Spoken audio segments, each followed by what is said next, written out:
నిజామాబాద్ జిల్లా ఎడపల్లి మండలం వడ్డేపల్లి గ్రామంలో సేవాలాల్ మహారాజ్ ఆలయం వద్ద జయంతి వేడుకలను ఘనంగా నిర్వహించారు. సందర్భంగా కాంగ్రెస్ నాయకుడు ఉపాధి హామీ నియోజకవర్గ కోఆర్డినేటర్ సరిదాస్ మీడియాతో మాట్లాడుతూ బంజారా జాతిని సన్మార్గంలో నడిపిన మహనీయుడు సంత సేవాలాల్ మహారాజ్ అని, ఆయన చూపిన మార్గంలో అందరూ నడవవలసిన ఆవశ్యకత ఉందని, హింస పాపమని, కేవలం బంజారా జాతికే కాకుండా యావత్తు ఇతర కులాల వారికి కూడా ఆదర్శప్రాయుడని, సేవాలాల్ మహారాజ్ బంజారా జాతి పరువు ప్రతిష్టల గురించి ముందుగానే ఊహించి అహింస సిద్ధాంతానికి పునాది వేసి ఆచరించి చూపారని, బంజారా జాతిని సన్మార్గంలో నడిపించేందుకు సేవాలాల్ మహారాజ్ అవతరించారని, సేవాలాల్ మహారాజ్ బోధనల ద్వారా బంజారా జాతి పురోగతిస్తోందని, కులమత వర్గ విభేదాలు అతీతముగా ప్రతి ఒక్కరూ మహనీయుల ఆశయాల అడుగుజాడల్లో నడవవలసిన అవసరం ఉందన్నారు.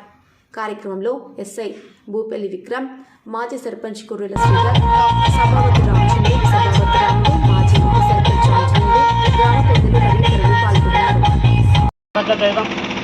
సంతు సంస్కర్త కర్మజన్ముడు సంతు శ్రీ సేవాలాల్ మహారాజ్ 285వ జయంతి సందర్భంగా ఈరోజు మా వడ్డేపల్లి గ్రామంలో ఊరేగింపు కార్యక్రమం చేపట్టడం జరిగింది.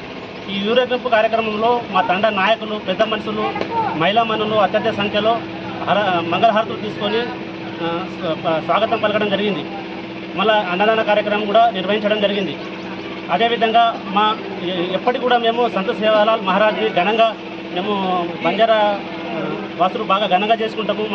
మా ఆరాధ్య దైవము సంత సేవాలాల్ మహారాజు, వారి ఆశీస్సులు మా పాడి పంటలకు, మేము పండించే పంటలకు మరియు ఆయు ఆరోగ్యాలతో సంతోషంగా ఉండాలని మా సంత సేవాలాల్ మహారాజు కోరుకుంటున్నాము. ఈ జయంతి ఘనంగా చేసుకుంటున్నందుకు అందరూ అత్యధిక సంఖ్యలో పాల్గొన్న అందరికీ ప్రత్యేక నమస్కారం తెలియజేసుకుంటున్నాను. జై సేవాలాల్.